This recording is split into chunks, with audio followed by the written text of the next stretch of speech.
साहेब किती वेळ वाट बघायची आता हा? त्यापेक्षा मी काय म्हणतो बिनविरोध निवड करून टाका ना.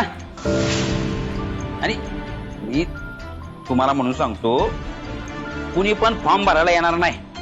100% खात्री मला. या कारखान्यानं आजवर कधीच निवडणूक बघितलेलं नाही. इतिहास या कारखान्याचा तो तेवढा चोख कारभार केलाय ना आम्ही. तुम्ही की अर्जुन कवठेकरांनी?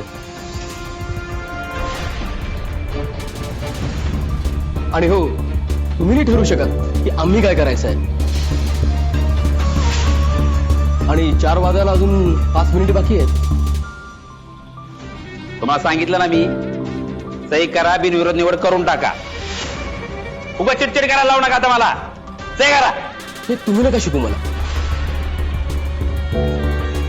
असं जर असेल तर कार्यकाल वाढू सुद्धा शकतो मी.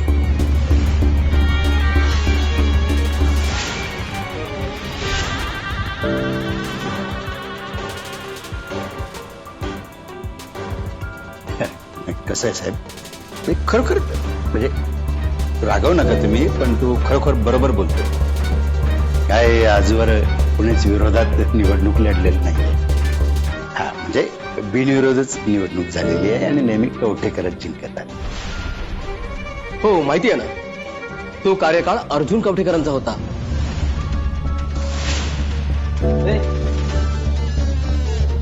ते कवठेकर नाही, त्याला कवठेकर काय म्हणतो रे? कवठेकर नाही तो, सगळं थोतांड आहे. खरे कवठेकर आम्ही आहोत, कळलं? असो, पण मी वेळेचा पक्का आहे आणि ठरलेल्या वेळेतच मी सगळं काही जाहीर करेन. साहेब आता राहिलंच काय बघा की 4 ला अक्षरशः 1-2 मिनिट कमी आहे. करून टाक बिनविरोध करा, कोण नाही येणार.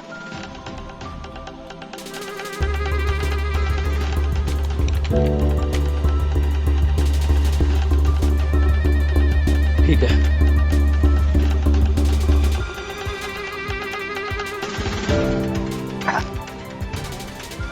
तर दिलेली वेळ बघून आणि सगळ्या गोष्टीचा पाठपुरावा करून मी असं जाहीर करतो की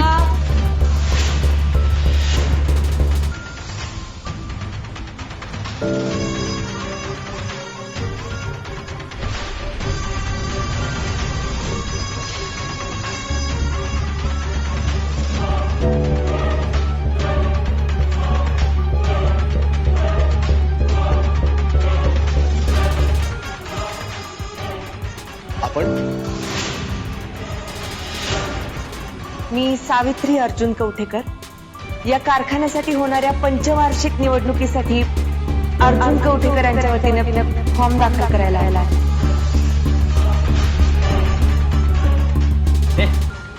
हे असं कुठं असतंय दावा? हे कपूनच घेतलं ना अजिबात. फॉर्म भरायचा असेल तर स्वतः उमेदवार इथं हजर पाहिजे ना.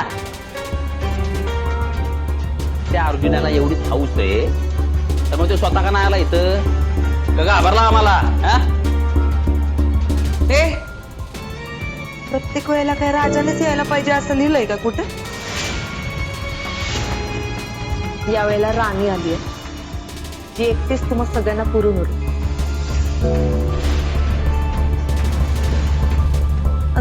राहिला प्रश्न काय उमेदवार हजर राहण्याचा ना.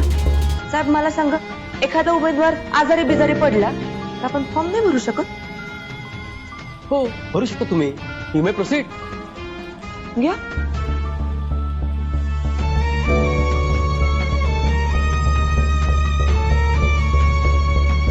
आता या वेळेला बिनविरोधात नाही तर विरोधात निवडणूक होणार, आणि ती पण तेच.